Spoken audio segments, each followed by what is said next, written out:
ஸ்ரீ குருபியோ நமக. அனைவருக்கும் நமஸ்காரம். இன்று ஸ்ரீ ராமபிரானை அனுஷ்டானம் செய்து வெற்றியும் ஜெயமும் பெற்ற விஜயா ஏகாதசி தினம். எத்தனை தடைகள் வந்தாலும் அவற்றையெல்லாம் நீக்கி எடுத்த காரியத்தில் வெற்றியை தரக்கூடியது இந்த விஜயா ஏகாதசி. இந்த நன்னாளில் நாம் சகல காரிய சித்தியையும் சர்வ மங்களத்தையும் தரவல்லது ஸ்ரீ ராமகீதை பாராயணம் செய்யலாம். இதில் 62 ஸ்லோகங்கள் உள்ளது. ஸ்ரீ ராமச்சந்திரமூர்த்தி குருவாகவும் லக்ஷ்மண பகவான் சிஷ்யராகவும் இருந்து ஞான யோகத்தை பற்றி விரிவாக விளக்குவதாக அமைந்துள்ளது.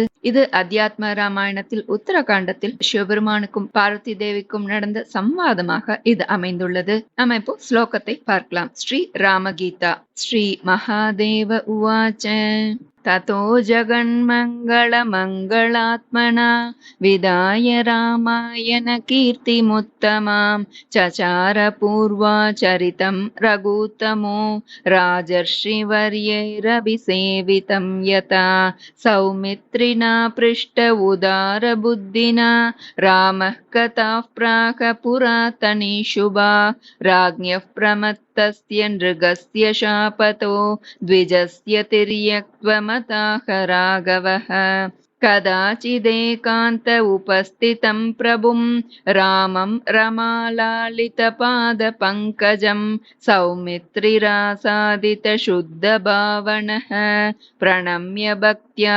विनयान्वितो ब्रवीत् त्वं शुद्धबोधोऽसि हि सर्वदेहिनाम् आत्मस्य दीशोऽसि निराकृतिः स्वयं प्रतीयसे ज्ञानदृशां महामते पादाब्जभृङ्गाहितसङ्गसङ्गिनाम् अहं प्रपन्नोऽस्मि पदाम्बुजं प्रभो भवापवर्गं तव योगि भावितं यथाञ्जसा ज्ञानमपारवारिधिं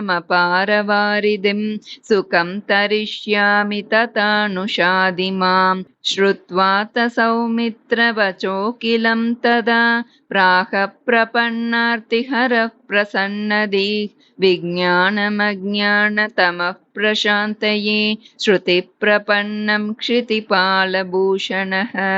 श्रीरामचन्द्र उवाच आदौ स्ववर्णाश्रमवर्णिता क्रिया कृत्वा समासादितशुद्धमानसः समाप्य तत्पूर्वमुपातसाधनः समाश्रये सद्गुरुमात्मलब्धये क्रिया श्रीरोद्भवहेतुरादृता प्रिया प्रियौ तौ भवतः सुरागिनः धर्मे तरौ तत्र पुनः शरीरकं पुनः क्रिया चक्रवदीर्यते भवः अज्ञानमेवास्य हि मूलकारणं तद्दानमेवात्र विदौ विधीयते विद्यैव तन्नाशविदौ पठीयसि न कर्म तज्जं स विरोधमीरितं नाज्ञानहानिर्न च रागसंशयो भवेत् ततः कर्म सदोषमुद्भवेत् ततः पुनः संसृतिरप्यवारिता तस्मात् बुधो ज्ञानविचारवान् भवेत् ननु क्रिया वेदमुखेन चोदिता तथैव विद्या पुरुषार्थसाधनम् कर्तव्यता प्राणभृतः प्रचोदिता विद्या सहायत्वमुपैति सा पुनः कर्मा कृतौ दोषमपि श्रुतिर्जगौ तस्मात् सदा कार्यमिदं मुमुक्षुणा ननु स्वतन्त्रा ध्रुवकार्यकारिणी विद्या न किञ्चिन्मनसाप्यपेक्षते न सत्यकार्योऽपि हि यद्वदध्वरः प्रकाङ्क्षते ज्ञानपि कारकादिकान् तथैव विद्या विदितः प्रकाशितैर्विशिष्यते कर्मभिरेव मुक्तये केचिद् वदन्तीति वितर्कवादिनस्तदप्यसदृष्टविरोधकारणात् देहाभिमानादभिवर्धते क्रिया विद्या गताहङ्कृतितः प्रसिद्ध्यति विशुद्धविज्ञानविरोचनाञ्चिता विद्यात्मवृत्तिश्चरमेति बन्यते उदेति कर्मा किल कारकादिभिर्निहन्ति विद्या किल कारकादिकम् तस्मात् त्यजेत् कार्यमशेषतः सुधीर्विद्याविरोधान्न समुच्चयो भवेत्। आत्मानुसन्धानपरायणः सदा निवृत्त सर्वेन्द्रियवृत्तिगोचरः। यावच्चारीरादिषु माययात्मदीस् तावद्विधेयो विधिवादकर्मणां नेतीति वाक्यैरखिलं निषिध्यत ज्ञात्वा परात्मानमतत्यजेत् क्रियाः। यदा परात्मात्मविभेदभेदकं विज्ञानमात्मन्यवभाति भास्वरं तदैव माया प्रविलीयतेजसा सकारकाकारणमात्मसंसृतेः। श्रुतिप्रमाणाभिविनाशिता च सा कथं भविष्यत्यपि कार्यकारिणी विज्ञानमात्रादमलाद्वितीयत तस्मादविद्या न पुनर्भविष्यति। यदि स्म नष्टा न पुनः प्रसूयते कर्ताहमस्येति मतिः कथं भवेत्। तस्मात् स्वतन्त्रा न किमप्यपेक्षते विद्यविमोक्षाय विभाति केवला। सा तैत्तिरीयश्रुतिराहसादरं न्यासं प्रशस्ता किल कर्मणां स्फुटं।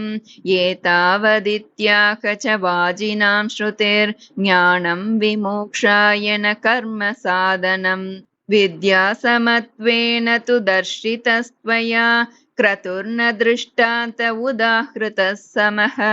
फलैः पृथक्त्वाद् बहुकारकैः क्रतुः संसाद्यते ज्ञानमतो विपर्ययम्। सप्रत्यवायो ह्यहमित्यनात्मधीर् न तु तत्त्वदर्शिनः। तस्मात् बुधैस्त्याज्यमविक्रियात्मभिर्विधानतः कर्म विधि प्रकाशितम्। श्रद्धान्वितस्तत्त्वमसीति वाक्यतो गुरोः प्रसादादपि शुद्धमानसः।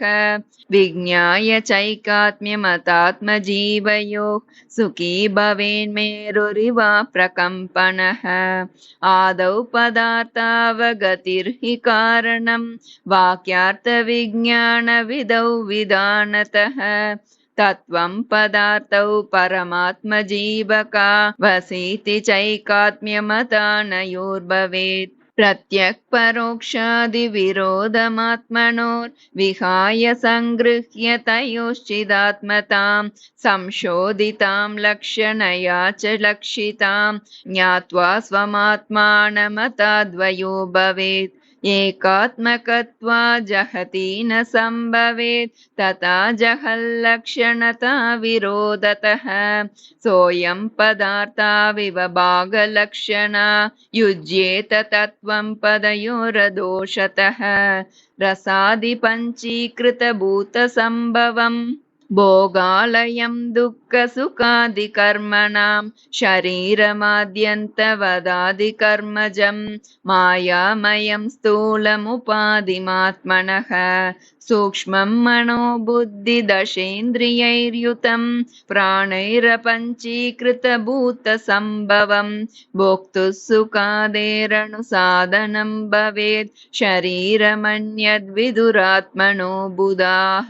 अनाद्यनिर्वाच्यमपीह कारणं माया प्रदानं तु परं शरीरकम्। उपाधिभेदातु यतः पृथक् स्थितं स्वात्मानमात्यन्यवधारयेत् क्रमात्। कोशेष्वयं तेषु तु तत्तदाकृतिर्विभाति सङ्गात् स्फटिकोपलो यथा असङ्गरूपो यमजो यतो द्वयो विज्ञायतेऽस्मिन् परितो विचारिते। बुद्धेस्त्रिधा वृत्तिरपीह दृश्यते स्वप्नादिभेदेन गुणत्रयात्मनः। अन्योन्यतोऽस्मिन् व्यभिचारितो मृषा नित्ये परब्रह्मणि केवले शिवे। देहेन्द्रियप्राणमनश्चिदात्मनां सङ्गादजस्रं परिवर्तते धियः। वृत्तिस्तमो मूलतयाज्ञलक्षणा यावद्भवेत् तावदसौ भवोद्भवः। नेति प्रमाणेन निराकृता किलो हृदा समास्वादितचिद्घनामृतः त्यजेदशेषं जगदातसद्रसं पीत्वा यताम्बः प्रजहाति तत्फलम् कदाचिदात्मानमृतो न जायते न क्षीयते नापि विवर्धते नवः निरस्तसर्वातिशयः सुखात्मकः स्वयं प्रभः सर्वगतोऽयमद्वयः एवं विदे ज्ञानमये सुखात्मके कथं भवो दुःखमयः प्रतीयते अज्ञानतोऽध्यासवशात् प्रकाशते ज्ञानी विलीयेत विरोधतक्षणात् यदन्यदन्यत्र विभाव्यते भ्रमाद् अध्यासमित्याहुरमुं विपश्चितः असर्पभूते हि विभावनं यथा रज्वादिके तद्वदपीश्वरे जगत् विकल्पमायारहिते चिदात्मके हङ्कार एष प्रथमः प्रकल्पितः अध्यास एवात्मनि सर्वकारणे निरामये ब्रह्मणि केवले परे इच्छादिरागादिसुखादिधर्मिका सदादियः संसृतिकेतवः परे यस्मात् प्रसुप्तौ तदभावतः परः सुखस्वरूपेण विभाव्यते हि नः अनाद्य विद्योद्भवबुद्धिबिम्बितो जीवप्रकाशोऽयमितीर्यते चितः आत्मादियः साक्षितया पृथक् स्थितो बुद्ध्या परिच्छिन्ना परः स एव हि चिद्बिम्बसाक्ष्यात्मधियां प्रसङ्गतस्त्वेकत्र वासादनलाक्तलोहवत्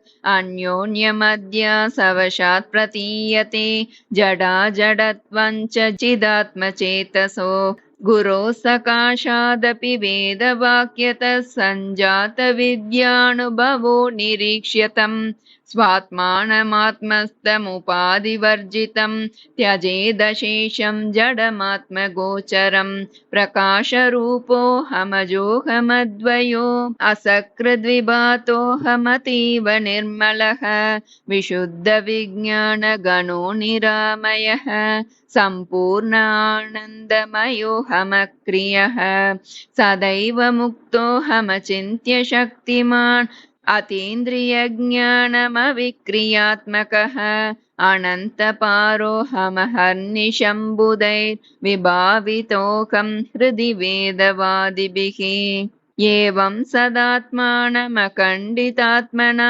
विचारमाणस्य विशुद्धभावना हन्यादविद्यामचिरेण कारकै रसायनं यद्वदुपासितं रुजः विविक्त आसीन उपारतेन्द्रियो विनिर्जितात्मा विमलान्तराशयः विभावयेदेकमनन्यसाधनो विज्ञानदृक्केवल आत्मसंस्थितः विश्वं यदेतत्परमात्मदर्शनं विलापयेदात्मनि सर्वकारणे पूर्णाश्चिदानन्दमयोऽवतिष्ठते न वेदबाह्यं न च किञ्चिदान्तरम् पूर्वं समाधेरखिलं विचिन्तयेत् ओङ्कारमात्रं सचराचरं जगत् तदेव वाच्यं प्रणवो हि वाचको विभाव्यते ज्ञानवशान्न बोधतः